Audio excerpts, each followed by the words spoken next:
ఇప్పుడు మీ జుట్టు రాలడం పూర్తిగా తగ్గిపోతుంది. ప్రిస్మోస్ B fall cure miracle herbal hair oil తో.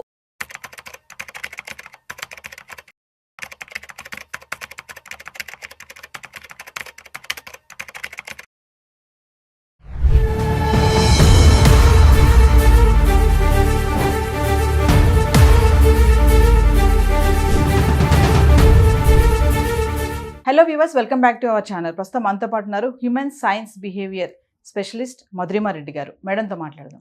నమస్తే మ్యామ్. నమస్తే నవీన. మ్యామ్, ఈరోజు ఒక ఆర్టికల్ వచ్చింది న్యూస్ పేపర్లో. వైజాగ్లో బీటెక్ థర్డ్ ఇయర్ చదివే అబ్బాయి మదర్ని గేమింగ్ ల్యాప్టాప్ని తన దగ్గర నుంచి తీసుకున్నారని చెప్పేసి మదర్ని చంపేసి ఒక గదిలో పెట్టి డోర్ వేసేసాడంట. అంటే బీటెక్ థర్డ్ చదివిన అబ్బాయి అంటే గేమింగ్స్కి అడిక్ట్ అయిపోవడము, ఏమంటారు ఆ మూడ్ స్వింగ్స్ అనేది కానీ, పిల్లలకి అంత ఆవేశము, ఆ ఫ్రస్ట్రేషన్ అనేది ఎక్కడి వరకు వెళ్తుందంటే, ఇప్పుడు కోపము చిరాకు వస్తే పర్వాలేదు, అది చంపే వరకు వెళ్తుంది. ఎవరిని అంటే పేరెంట్స్నే. ఎందుకు ఇలా జరుగుతుంది అంటారు పిల్లల మైండ్ సెట్ కానీ ఇదంతా ఒకసారి? ఇది actually bipolar is mental disorder అమ్మా. ఇది అసలు ఫస్ట్ బైపోలర్ వచ్చినప్పుడు వాళ్ళు మెడికేషన్ తీసుకోవాలి, ప్లస్ కౌన్సిలింగ్ థెరపీ కూడా తీసుకోవాలి, రెగ్యులర్లీ చేయాలి. ఎందుకంటే బైపోలర్ వచ్చినప్పుడు వాళ్ళకి మూడ్ స్వింగ్స్ ఉంటాయి. ఆ మూడ్ స్వింగ్స్లో సివియర్ యాంగ్జైటీ ఉంటుంది, తర్వాత అక్యూట్ ఉంటుంది, యాంగ్జైటీ అక్యూట్ ఉంటుంది, తర్వాత ఆ టైంలో కోపం ఎక్కువ ఉంటుంది, యాంగర్ ఉంటుంది, అగ్రెసివ్నెస్ ఉంటుంది. ఆ టైంలో వాళ్ళు ఏం మాట్లాడతారో వాళ్ళకే తెలియదు. ఆ టైంలో వాళ్ళు కావాలనే మాట్లాడదు, కానీ ఎక్కువ మాట్లాడతారు, అగ్రెసివ్ మాట్లాడతారు. ఆ అగ్రెసివ్గా మాట్లాడినప్పుడు, కోపం వచ్చినప్పుడు వాళ్ళు చెయ్యెత్తుతారు, వాళ్ళు ఒకసారి చంపడానికి వచ్చినప్పుడు కూడా ఉంటుంది. మీరు అనేది అలా చేశారు అంటున్నారు కదా, అలా చేయడానికి కూడా ఛాన్స్ ఉంటుంది. అందుకని ఇమ్మీడియట్గా బైపోలర్ ఉంది, అది అక్యూట్ అవుతుంది అన్నప్పుడు వాళ్ళు సైకియాట్రిస్ట్ని మీట్ కావాలి, మెడికేషన్ స్టార్ట్ చేయాలి. తర్వాత అలాంగ్ విత్ సైకాలజిస్ట్తో కౌన్సిలింగ్ కూడా తీసుకోవాలి. ఈ రెండు ప్యారలల్లీ జరగాలి, నెగ్లెక్ట్ చేయకూడదు. అదొక ట్రీట్మెంట్. దాని తర్వాత పేరెంట్స్ వీళ్ళతో ఎలా బిహేవ్ చేయాలంటే, చాలా ప్రేమ చూపించాలి. తర్వాత language of love is touch. ఎందుకంటే మనకు కోపం, పేరెంట్స్ ఎలా ఉంటుందో విసుకుంటారు, ఇంకా కోపం ద్వేషిస్తారు. ఇలా చేయకూడదు. వాళ్ళతో కూర్చొని మంచిగా మాట్లాడుతూ అర్థం చేసుకునే భావన పెట్టుకోవాలి. ఎందుకంటే ఇలాంటి బిహేవియర్ ఉండే వాళ్ళు కొట్టడానికి తిట్టడానికి వెళ్ళేసి, పిల్లలు చంపడానికి వెళ్ళి ఇలా చేస్తారు. ఇది వెరీ సహజం. ఎందుకంటే అప్పుడు థర్డ్ ఇయర్ అబ్బాయి బీటెక్ ఆల్రెడీ, ఎందుకంటే అడల్ట్ ఆల్రెడీ, టీనేజర్ అడల్ట్. ఎందుకంటే వాళ్ళకు చెడు కంపెనీ ఉంటుంది, బ్యాడ్ కంపెనీ ఉంటుంది బీటెక్లో ఆల్రెడీ. ఎందుకంటే ఒక ఒట్టి ల్యాప్టాప్ కోసమా ఇంకా దేనికోసమా చంపడానికి వెళ్ళాడు అని అంటే ఇలాగే మొదలయ్యేది. సో ఇలాగే నెగ్లెక్ట్ చేసేసే వాళ్ళే రేపు లవ్ అఫేర్ కోసమా ఇంకా దేనికోసమో కొట్లాడడానికి అలా ఆ అమ్మాయి పైన కూడా చూపిస్తారు. ఇలాంటి వాళ్ళే సొసైటీలో తయారవుతున్నారు. సో ఇది రికగ్నైజ్ చేయాలి, ఫస్ట్ ఫ్యామిలీ నుంచే రికగ్నైజ్ చేయాలి. ఇలాంటి డిజార్డరే పెద్దగా అయిపోయి రేపు అగ్రెసివ్నెస్ అవుతుంది, ఇంకొకరు తయారవుతారు ఇలాగే. సో పేరెంట్స్ ఫస్ట్ రికగ్నైజ్ చేసి మెడికేషన్, ట్రీట్మెంట్ అండ్ కౌన్సిలింగ్ ఉండాలి ఇమీడియట్గా. అలాంగ్ విత్ పేరెంట్స్ రెస్పాన్సిబిలిటీ ఏంటంటే, వాళ్ళని కూర్చోబెట్టి ఎవ్రీడే మాట్లాడాలి. వాళ్ళు విసుక్కోవచ్చు, యాంగర్ ఉంటుంది, ఇవన్నీ సహజం బైపోలార్లో. అది పేరెంట్స్ తెలుసుకోవాలి. కానీ పేరెంట్స్ ఏం చేస్తున్నారంటే, నువ్వెందుకు పుట్టావు నాకు, ఇలాంటివి ఉంటాయి. మనకు తెలియదు చాలా మంది ఇలా మాట్లాడతారని. చాలా మంది పేరెంట్స్ ఏం చేస్తారంటే రివర్స్ మాట్లాడతారు. నాకెందుకు పుట్టావు నువ్వు ఇలాగా, నువ్వు ఇలా ఉన్నావు, అందరూ బాగున్నా, నువ్వెందుకు ఇలా ఉన్నావు, నువ్వు ఇలాంటి వాడు ఎందుకు పుట్టావు, నాతో ఇలా బిహేవ్ చేస్తున్నావు, నువ్వు ఇలా నన్ను కొట్టావు, నన్ను తిట్టావు, ఇలా చేస్తున్నావు, ఇలాంటి ద్వేషిస్తున్నారు ఎక్కువ. ఇప్పుడు ద్వేషంతో ఏమీ సాల్వ్ కాదు, ప్రేమతో ఒక్కడే సాల్వ్ అవుతుంది. ఇంకా ఎక్కువ ప్రేమించాలి ఇలాంటి వాళ్ళని, ఇంకా ఎక్కువ ప్రేమ చూపించాలి, ఇంకా కూర్చోబెట్టి డిస్కస్ చేసేలా ఉండాలి. ఇప్పుడు ఫ్యామిలీలో ఎవరో ఒకరికి కనెక్ట్ కావచ్చు కదా, పోనీ ఫాదర్కి కనెక్ట్ కాలేదు, మదర్కి కనెక్ట్ అవుతాడా, మదర్కి కూడా కనెక్ట్ కాలేదు, తాతయ్యకి కనెక్ట్ అవుతాడా, ఇంకా మామయ్యలు కనెక్ట్ అవుతాడా, ఇంట్లో ఎవరున్నారో వాళ్ళకి ఒకరికైనా కనెక్ట్ అవుతారు కదా. సో చూడండి మీరు ఎవరు కనెక్ట్ అవుతాడు, ఎవరితో బాగా మాట్లాడుతున్నాడు, మనసు విప్పి ఎవరో ఒకరు కనెక్ట్ అవుతాడు కదా, అది చూడండి. తర్వాత అందరు ఇంట్లో రోజుకు ఒక 2 సార్లు హగ్ చేసుకోండి. లాంగ్వేజ్ ఆఫ్ లవ్ అనేది హగ్, టచ్ అనేది చాలా ఇంపార్టెంట్. సో అందరూ ఒక్కసారైనా హగ్ చేసుకోండి, 2-3 సార్లు వీలైతే 2-3 సార్లు హగ్ చేసుకోండి. కానీ 1 time is mandatory. ఇది చేయండి. అంటే పేరెంట్స్ మేడం పిల్లల ముందు లూజ్ టాక్ చేయడము, ఇప్పుడు మీరు అన్నారు పిల్లలతో కొంచెం ఏదన్నా చిన్న ఇష్యూ వచ్చినప్పుడు చాలా మాట్లాడడం వేరే విధంగా, వాళ్ళని చాలా హర్ట్ చేస్తుంది అంటారా? తర్వాత చాలా హర్ట్ చేస్తుంది నవీన. చాలా మంది నాతో చెప్తుంటారు క్లయింట్స్, నేను ఇలా మా అమ్మ నాన్న అంటుంటారు, అసలు నువ్వు నాకు ఎందుకు పుట్టావు, చావకూడదు ఎక్కడన్నా పోయి, ఇలాంటివి అంటారు, నాకు కమిట్ చేసుకోవాలనిపిస్తుంది మేడం, సూసైడ్ చేసుకోవాలనిపిస్తుంది అంటారు అని ఏడుస్తుంటారు చాలా మంది క్లయింట్స్ వచ్చి చెప్పుకొని ఏడుస్తుంటారు. బైపోలర్ వాళ్ళు చాలా మంది చెప్తుంటారు. సో ఇది వన్ ఆఫ్ ద థింగ్ అనమాట. పేరెంట్స్ అలా అంటుంటారు కాబట్టి వాళ్ళకి చాలా బాధ ఉంటుంది. ఆ లోపలే చెప్పుకోలేకుండా లోపల బాధపడి సతమతం అవుతుంటారు. గిల్ట్ ఫీలింగ్ ఉంటుంది వాళ్ళలో ఎక్కువగా. సో పేరెంట్స్ కోపంలో అనొచ్చు ఆ మాట.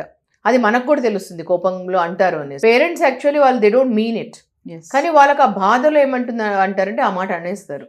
ఆ మాట అన్నప్పుడు ఏమవుతుందంటే పిల్లల్లో ఉండిపోతుంది అది. నేను చెప్పాను కదా కాన్షియస్, అన్కాన్షియస్, సబ్ కాన్షియస్ అని.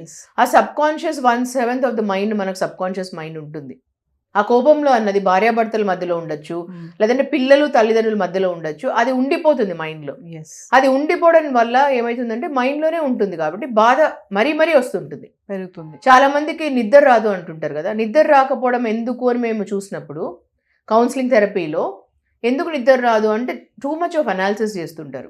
ఆ టూ మచ్ ఆఫ్ అనాలిసిస్లో కూడా ఇలాంటి గిల్ట్ ఉంటుంది కొన్ని.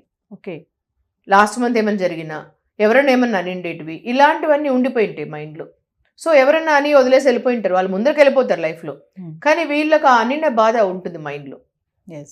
సో ఎవరైనా అనిన గిల్ట్ అంటే నన్ను ఇలా అన్నారు మేడం, నన్ను చావమన్నారు, నువ్వు ఎందుకు పుట్టావు, నువ్వు పుట్టకుంటే మాకు బాగుండేది. అంటే బైపోలర్ డిజార్డర్ అనేది మేడం బై జీన్స్ ఉంటుందా లేకపోతే అది మధ్యలోనే వస్తుందా? అది అంటే ఇది జెనెటిక్ డిసార్డర్ అయితే కాదు, కానీ ఏమవుతుందంటే కొన్నిసార్లు ఏమవుతుందంటే ఓవర్ థింకింగ్ వల్ల, ఎక్కువ స్క్రీన్ కానీ, లేకపోతే ఇది mental disorder, one of the mental disorder ఇది. Okay. So too much of mood swings ఉంటుంది దీనివల్ల.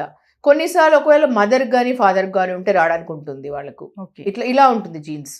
కానీ కొన్నిసార్లు ఏమవుతుందంటే వాళ్ళకే ఉంటుంది, వాళ్ళకి too much of over thinking వల్ల రావచ్చు మైండ్, వాళ్ళ జెనెటికలీ వాళ్ళ పైన వాళ్ళ బాడీ నేచర్ బట్టి too much of over thinking ఉండొచ్చు, too much of sleep disorders వల్ల రావచ్చు వాళ్ళకి, ఇలా కూడా రావచ్చు వాళ్ళకి.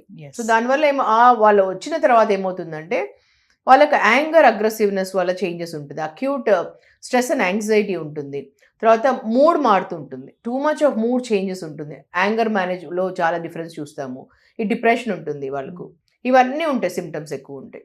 సో అందుకని వాళ్ళు ఫర్ ష్యూర్లీ ఆ చేంజెస్ అన్నీ ఉన్నప్పుడు ఎక్కువ అవుతుంది అన్నప్పుడు తర్వాత ఒకసారి డౌట్ ఉంటుంది, ఇవన్నీ అవుతున్నాయంటే మెడికేషన్ తీసుకోవాలి. తర్వాత ఏమవుతుందంటే కౌన్సిలింగ్ కూడా తీసుకోవాలి. ఒట్టి మెడికేషన్ తీసుకొనేసి పడుకొని ఉంటాము, అది యాంటీసైకోసిస్ తీసుకున్నప్పుడు ఏమవుతుందంటే నిద్ర వస్తుంది ఎక్కువగా.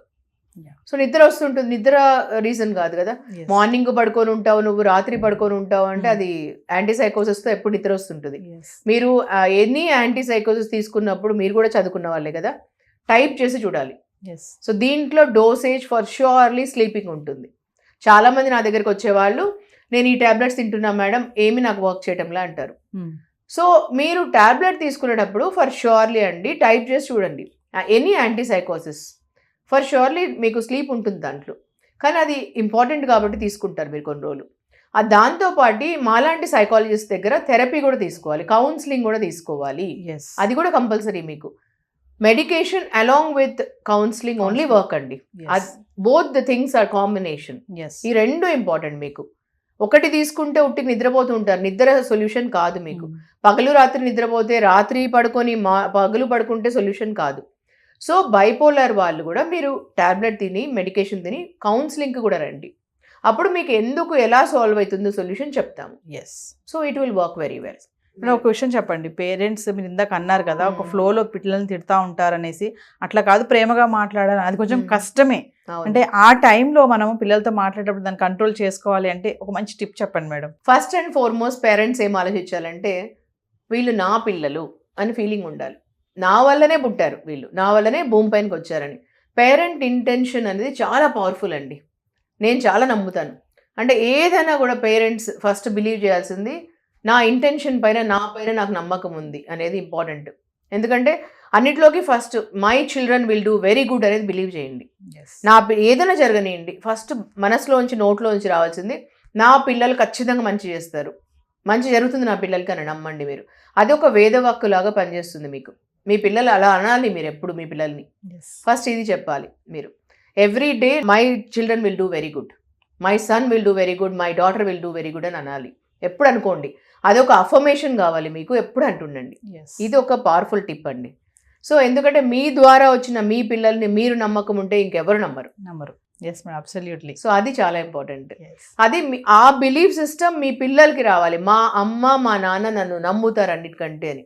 ఆ నమ్మకము వాళ్ళని అన్నిటికంటే పవర్ఫుల్గా ఇస్తుంది. తర్వాత ఇంకోటి ఏంటంటే ఇంటికి వస్తూనే, ఎంత చిన్న వయసు నుంచి అయినా కూడా ఇంటికి వస్తేనే ఫస్ట్ మీ పిల్లల్ని హగ్ చేసుకోండి. ఆ చదువు ఏమొచ్చింది నాకు మార్కులు బుక్లో కొంతమంది పిల్లలు నేను చూసానండి వాళ్ళని, పిల్లలు వస్తూనే బ్యాగ్ ఓపెన్ చేసి హోంవర్క్లు చూస్తుంటారు, ఏమొచ్చిందని చెప్పేసి, ఏం మార్క్స్ వచ్చాయని చూస్తుంటారు. ఇంకా అక్కడ బయట ఎంటర్ అవుతున్నారు లేదా బ్యాగులు ముట్టి ఓపెన్ చేస్తుంటారు. ఇంకా పిల్లలకి బస్ దిగుతారు వాళ్ళు, ఓపెన్ చేసి జిప్ ఓపెన్ చేసి చూస్తారు వాళ్ళు వెంటనే బ్యాగ్ని. అలా కాదు, ఫస్ట్ ఓపెన్ వచ్చిన తర్వాత ఫస్ట్ అండ్ ఫార్మోస్ట్ వచ్చిన తర్వాత వాళ్ళు కొంచెం రిలాక్స్ కానివ్వండి, ఫస్ట్ హగ్ చేసుకోండి, ఏమైంది ఎలా ఉండింది హౌ ఆర్ యూ అనేసి. ఆ మిస్సింగ్ ఫీలింగ్ ఉండాలి మదర్ అండ్ కిడ్ అండ్ ఫాదర్కి, ఇలాంటివి డెవలప్ చేయండి పిల్లలకి. ఆ emotional bonding is very important. అది షేర్ చేయండి, హౌ వాజ్ యువర్ డే అనేసి అడగడము, అలాంటివి చేయండి. ఆ రోజంతలో కూడా ఆ 2 minutes అయినా ఇవ్వండి, 10 minutes అయినా ఇవ్వండి, ఆ రోజంతా ఎలా ఉన్నింది అని అడగడము. సేమ్ కిడ్స్ కూడా రెసిప్రొకేట్ చేస్తారు వాళ్ళు ఇలాంటివి. Thank you ma'am. Thank you అండి.